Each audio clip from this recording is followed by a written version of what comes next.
A flood risk assessment, or FRA, is a report that evaluates the impact of flood risks to a site. Flooding can occur from different sources such as rivers, the sea, sewers, groundwater, reservoirs, and as a result of surface water runoff. A flood risk assessment should evaluate the risks to a site from all of these sources and, where feasible, provide recommendations for mitigation measures to alleviate the impact of flooding on a site and its surrounding area.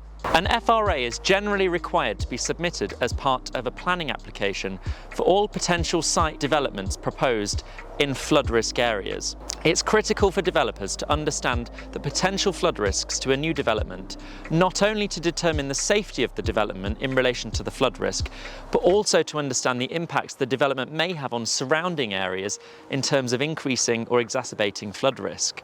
The aim of a flood risk assessment is to find out whether the proposed development is likely to be affected by current or future flooding from a range of sources, whether the development will increase flood risk elsewhere, whether the mitigation measures proposed to deal with the potential flood risk are appropriate, whether the development will be safe over its lifetime. So do you need a flood risk assessment? Requirements for an FRA differ between Scotland, England and Wales, where planning matters are devolved.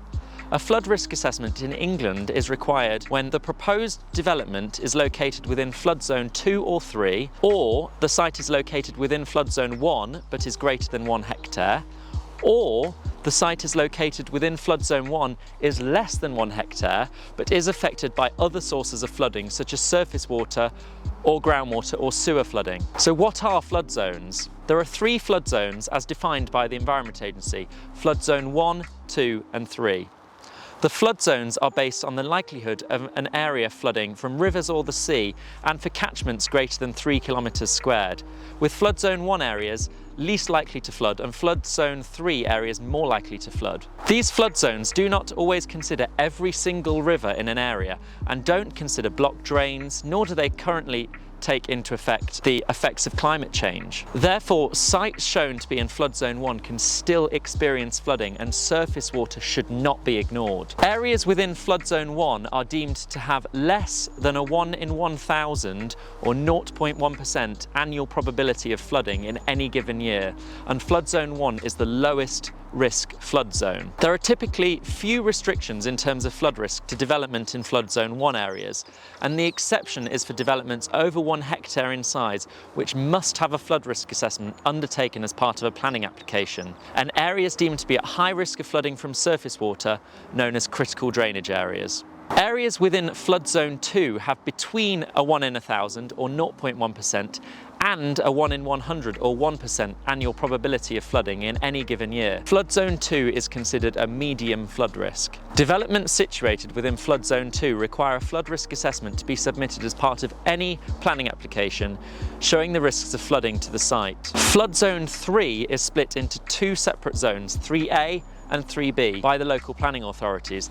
However, flood zone 3 areas appear as a general flood zone 3 area on maps due to the EA not splitting these zones. Areas within flood zone 3A have a 1 in 100 or 1% or greater annual probability of flooding in any given year. Flood zone 3B are areas classified as functional floodplain and are deemed to be the areas at most risk of flooding. Areas located within flood zone B typically have a 1 in 20 or 5% chance of flooding in any given year. There are significant restrictions as to what can be developed on flood zone 3B land. It is extremely important to know whether you require a flood risk assessment to accompany a proposed development for both safety and legal purposes. The last thing you want is your proposed development displacing water and someone using this to make a claim against you. We have an extensive background and extensive experience undertaking flood risk assessments to support planning applications across a range of properties, flood zones and development proposals. Our flood risk assessments use the most up-to-date and high-tech data available, combined with working collaboratively with a range of organisations and sectors such as the Environment Agency, architects, lead local flood authorities and with the client themselves. If you're unsure and need advice, please get in touch with our team of specialists.